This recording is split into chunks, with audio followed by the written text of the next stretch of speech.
Саламатсыздар ма балалар? Бүгін 125-129 сабақтар аралығындағы есептерді шығаратын боламыз.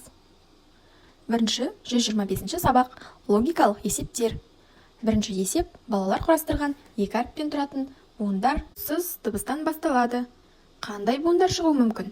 Жақсы балалар, бізге бұл жерде кесте берген, иә? Міне мына кестеге қарасаңдар, дауыссыз дыбыстарды үстіне, ал дауысты дыбыстарды шетіне жазған. Дауыссыз дыбыстардан қандай буын шығады екен? Бірінші қ, бұл дауыссыз дыбыс. Қа, қо. Келесі са, со, та, то. Жақсы, бұл дауыссыз дыбыстардан басталатын буындар. Ал бізге дауысты дыбыстан басталатын буындар құрастырып көр дейді. Ал бізде дауысты дыбыстар а және о.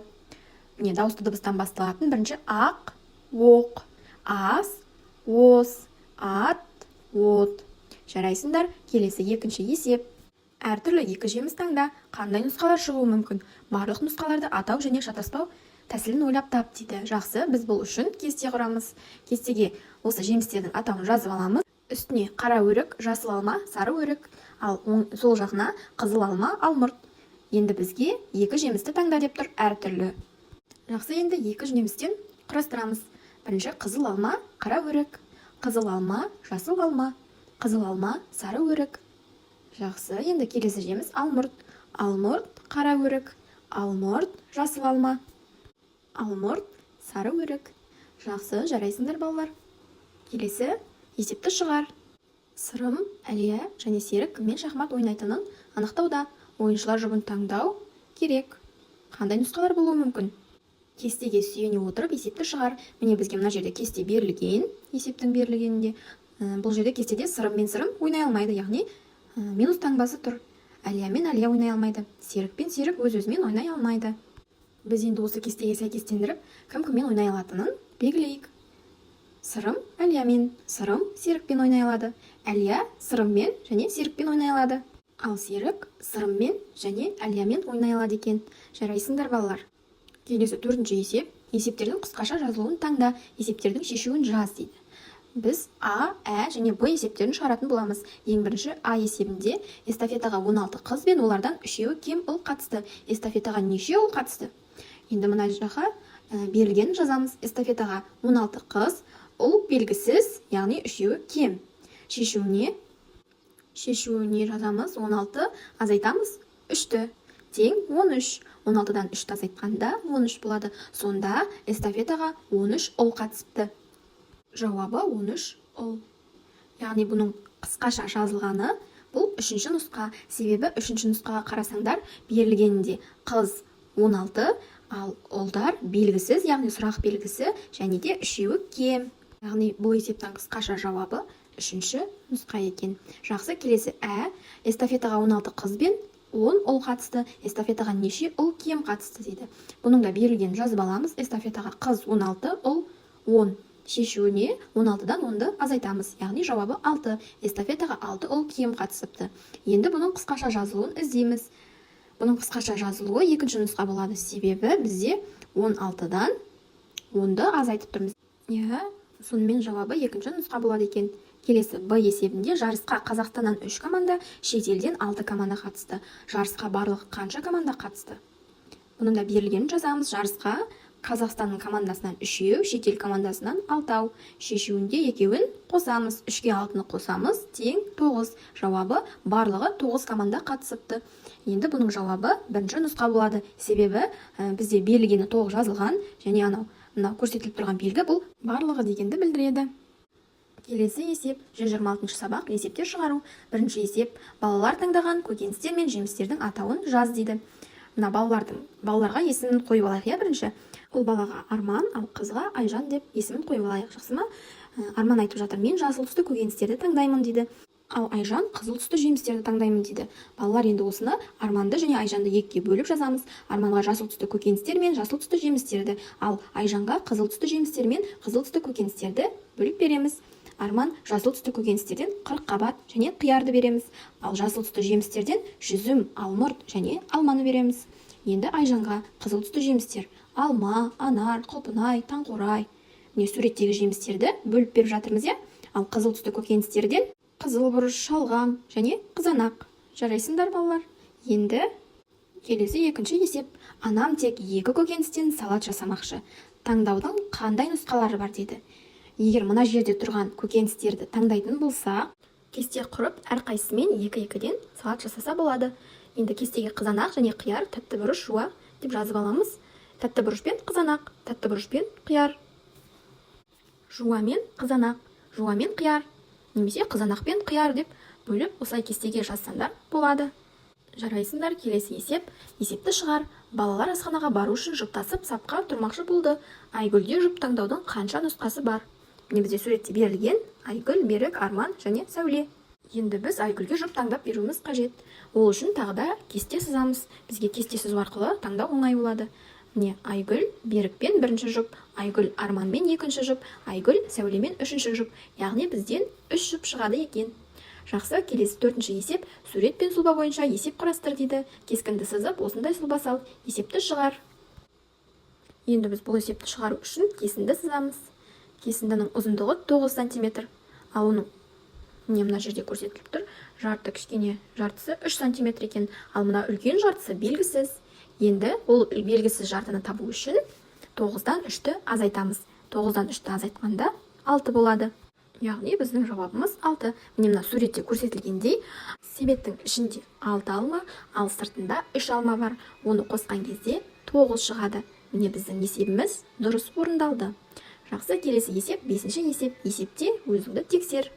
30 литр қосылған 70 литр тең 100 литр болады. 90 килограмм азайтамыз, 80 килограммды тең 10 килограмм болады. Балалар осы есепті өздерін шығарып көріп, мына есепке қарап тексеріп көріңдер. Жақсы, келесі 127-ші есеп. Есепте шығару. Бірінші есепте сен шахмат фигураларының атауын білесің бе?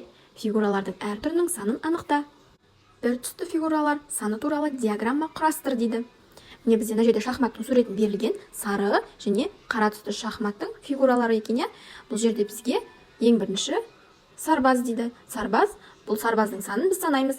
Мына жерде саны көрсетілген 8, яғни сарбаздың саны 8. Келесі қайық. Қайық 2 екен. Ат та 2. Және піл де 2 екен.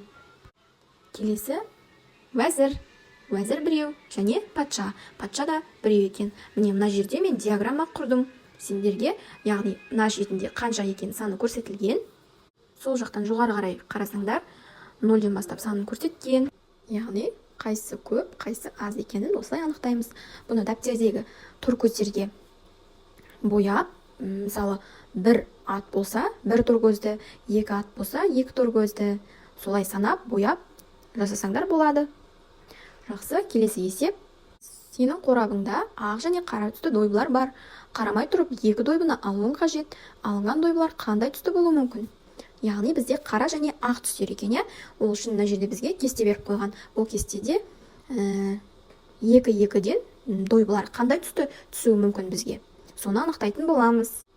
Бізде негізінен 2 ғана түс берілгендіктен, біз бірінші қарамай алған кезде 1 ақ, 1 қара алуымыз мүмкін. Екінші рет қарамай алған кезде 2 ақ алсақ, ал үшінші рет қарамай алған кезде 2 қара алуымыз мүмкін. Сонда бізде тек 2 түс болғандықтан, біздегі түс қара және ақ түс. Бізге айтқан 2 дойбыны алуың қажет деп, сол 2 дойбымыз қара немесе ақ түсті болуы мүмкін. Жақсы, келесі 3-ші есеп. 4 топтың кез келген 2-ін таңда. Сенде қандай нұсқалар шығуы мүмкін? Мына суретте артық нұсқалар бар ма дейді. Кез келген 2-ін деп тұр. Мен мына жерде 4-еуін де көрсеттім. Бұл жердегі түстерді анықтап алайық алдымен. Біріншісі қандай түс балалар? Қызыл түс. Екіншісі көк түс. Ал үшіншісі сары және төртіншісі жасыл түс. Осы жердегі кез келген 2 түсті таңдап өздеріне ұнайтын. Мына мен жасап қойдым алдын ала. Әрқайсысымен бір нұсқадан шығар деп тұр. Мысалы қызыл көк, қызыл жасыл, қызыл сары деген сияқты мысал көрсетіп қойған біріншісінде бізге. Келесіде бізде көк қызыл, көк сары, көк жасыл болуы мүмкін. Және де келесі жасыл көк, жасыл сары, жасыл қызыл, сары қызыл, сары жасыл, сары көк. Яғни кез келген 2-ін таңдап, осындай нұсқалар шығаруға болады екен. Жақсы, 4-ші есеп. Сырымда 100 теңге болды. Ол қалам сатып алғаннан кейін оның 40 теңгесі қалды. Ол қанша ақша жұмсады? Берілгеніне сырымда 100 теңге. Қаламның бағасы белгісіз. Ал 40 теңгесі қалыпты сырымның. Енді 100-ден 40-ты азайтып, оның жауабы 60 болады. Яғни бізде қаламның бағасы қанша болған екен? 60 теңге болған екен. Келесі ә есебінде залда 18 бала бар. Оның 7-еуі қыз. Залда қанша ұл бар? Берілгені барлығы 18 болса, қыз 7-еу, ұл белгісіз. Демек 18-ден 7-ні азайтамыз. Яғни жауабы 11 болады. Яғни 11 ұл бар екен. Келесі үшінші Б. Берілгенде бірінші аулаға алдымен 12 бала, содан кейін тағы 5 бала шықты. Аулаға барлығы неше бала шықты? Бірінші 12 бала шығыпты, одан кейін екінші 5 бала шығыпты. Яғни бізден барлығы қанша деп сұрап тұр. Енді біз барлығын қанша болуын білу үшін 12-ге 5-ті қосамыз. Яғни жауабы 17. Сонда барлығы аулаға 17 бала шығыпты. Келесі әрбір гантельдің массасы қанша екен анықта дейді. Мына жерде бізге таразы берген. Таразының үстінде гантельдер тұр, олардың салмағы жазылыпты. Тек мына көк гантельдің салмағы жазылмаған. Енді оның салмағы қанша екен табу үшін 10 килограмм, бізде бірінші таразымыздың бірінші басында 10 килограмм тең мынау кішкентай салмақтағы гантельдеріміз 2 килограмм, қосамыз 1 килограмм, оған қосамыз 5 килограммды. Енді осы үшеуінің қосындысы қанша болады? 8-ге тең. Енді мына көк гантельдің салмағын табу үшін 10-нан 8-ді азайтамыз. Сонда 2 болады екен. Енді таразымыз теңеседі. 10 килограмм тең 2 килограмм қосылған 1 килограмм, қосылған 5 килограмм, қосылған 2 килограмм. Бұл жердегі қосындысы да 10 килограмм болады екен. Сонда біздің таразымыз теңесті. Келесі таразымызда да 10 килограмм және 3 килограммнан және мына көк гантельдің салмағы белгісіз. Белгісіз салмақты табу үшін 2 тұрған гантельдің салмағын қосамыз. 3 килограмм қосылған 3 килограмм тең 6 килограмм. Енді 10 килограммнан 6 килограммды азайтамыз. Сонда 4 килограмм. Яғни көк гантельдің салмағы 4 килограмм болады екен. Енді 6 килограмм қосылған 4 килограмм. Сонда 10 килограмм шығып тұр. Яғни таразымыз теңесті. Келесі 128-ші сабақ геометриялық фигуралар. Бірінші есеп. Көркем гимнастика сабағы үшін әртүрлі құралдар керек. Бұл құралдар қандай геометриялық фигураларға ұқсайды? Бірінші геометриялық фигураға ұқсайды. Қандай? Шеңбер. Одан кейін екіншіде шеңберге ұқсайды. Үшбұрышқа да ұқсайды екен. Ал үшіншісі шеңберге ұқсайды екен. Суретші ұзындығы қандай таспаны бейнеледі? Өлше дейді. Мына жасыл, қызыл және көк таспаның сызғышпен өлшеп көріңдер. Жасыл таспа 8 см, ал қызыл таспа 6 см және көк таспа 10 см болады екен. Келесі екінші есеп, екі әртүрлі құралды таңдаудың қандай нұсқалары бар? Міне осы кесте берілген бізге, ал мен кестеге жазып шықтым. Осы құралдарды бір-бірімен сәйкестендіріп таңдаса болады екен. Бірінші құралмен қызыл лента, көк лента және күлгін лента. Екінші құралмен де қызыл лента, көк лента және күлгін лента. Үшінші құралмен де қызыл, көк, күлгін ленталарды таңдаса болады екен. Жақсы, келесі үшінші есеп, ұзындығы 3 см болатын кесінді сыз, одан 2 см ұзын кесінді сыз дейді. Бірінші кесіндіміз 3 см, одан екінші кесіндіміз бұдан 2 см-ге артық. Енді бұл артық кесіндінің ұзындығын білу үшін 3 см-ге 2 см-ді қосамыз, яғни қосындының мәні 5-ге тең. Сонда ол кесіндінің ұзындығы 5 см болады екен. Келесі төртінші есеп. Марат 8 дециметр ұзындыққа, ал сырым одан 2 дециметр алысқа секірді. Сырым қандай ұзындыққа секірді? Марат 8 дециметр, сырымның ұзындыққа секіргені белгісіз. 2 дециметр бірақ алысқа секіріпті Мараттан. Шешуі 8 дециметрді қосамыз 2 дециметрге. Жауабы 10 дециметр. Сонда сырым Мараттан 2 дециметрге алысқа секіріпті. Яғни сырым 10 дециметр секірген екен. Жақсы, келесі бесінші есеп. Балалар фигуралардан аппликация жасады. Әрбір аппликация үшін қанша толық шаршылар қажет болды дейді. Енді аппликация дегеніміз ол матадан немесе қағаздан жасалатын қолөнер бұйымдарын айтамыз. Бұл жерде бізге қағаздан жасапты, балалар. Қараңдар, біріншісі тасбақа, неше түрлі аңдар, балықтар, үйрек. Көрдіңдер ғой, енді бірінші суретте шаршымыз нешеу екен санайық. Бұл жерде 4 екен. Екінші суретте 2, үшінші суретте 3 екен. Төртінші суретте 2, ол қоңыр түспен беріліпті. Басқаларында сары түспен берілген. Бесінші суретте 2 екен. Және соңғы суретте, ол суретте де 2. Жақсы, келесі 129-шы сабақ геометриялық фигуралар. Бірінші мектеп оқушылары веложарысқа қатысты. Балалар алаңнан жүріп өткенде қандай сызықтар пайда болды? Енді сынық сызықтың әр кесіндісін өлше, ең ұзын және ең қысқа кесіндіні сыз. Досыңнан тексеруін сұра дейді.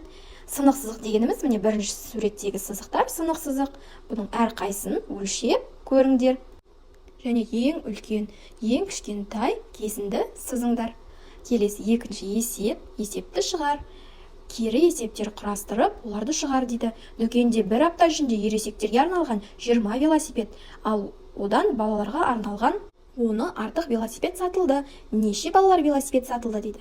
Яғни берілген жазамыз, дүкенде 20 ересектер велосипеді сатылды. Балалардың сатылған велосипеді белгісіз. Ол ересектер велосипедінен 10 артық екен. Енді біз қанша балалар велосипед сатылған табу үшін 20-ға 10-ды қосамыз. Тең 30 болады. Сонда 30 балалар велосипеді сатылыпты.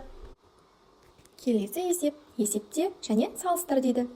Біз салыстырмас бұрын есептерімізді шығарып аламыз. 13 қосылған 6. 13-ке 6-ны қосқанда 19 болады. Яғни 19-дан 13 кішкентай. Келесі 17 азайтылған 2. 17-ден 2-ні азайтқанда 15 болады. 15 17-ден кішкентай. 14 қосылған 3. 14-ке 3-ті қосқанда 17. 17 14-тен үлкен.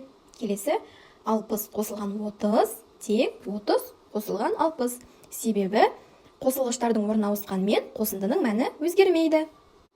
Жақсы, келесі 70 азайтамыз 20-ны және 70-ке қосамыз 20-ны. 70-тен 20-ны азайтқанда 50 болады, ал 70-ке 20-ны қосқанда 90 болады. Сонда 50-ден 90 үлкен болады.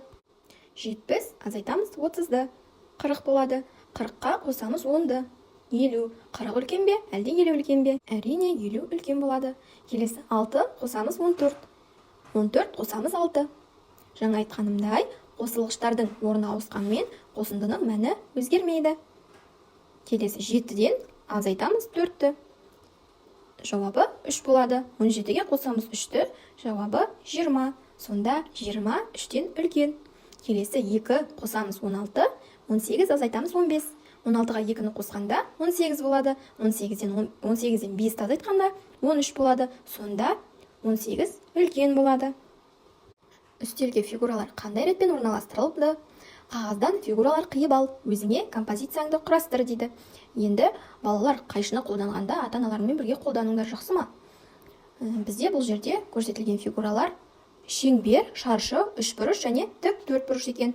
Бірінші суретте ең бірінші тік төртбұрышты орналастырылған. Одан кейін екінші шаршы, одан соң үшбұрыш және соңғы шеңбер.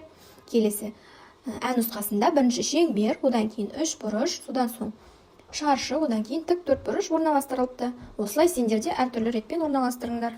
Жақсы, келесі есеп. Бас киімдер мен футбол жейделерінен жинақ таңдаудың қанша нұсқасы бар? Бұл үшін бізге кесте сызу керек. Кестеге қызыл жейде, көк жейде, сары жейде және сары бас киім, қызыл бас киім, көк бас киім деп орналастырамыз. Сары бас киім мен қызыл жейдені және сары бас киім мен көк жейдені, сары бас киім мен сары жейдені таңдауға болады екен. Қызыл бас киім мен қызыл жейде, қызыл бас киім мен көк жейде, қызыл бас киім мен сары жейде, көк бас киім мен қызыл жейде, көк бас киім мен сары жейде, көк бас киім мен көк жейдені таңдауға болады екен. Жарайсыңдар балалар. Сендерге бүгінгі сабақ түсінікті болды деп ойлаймын. Сау болыңдар.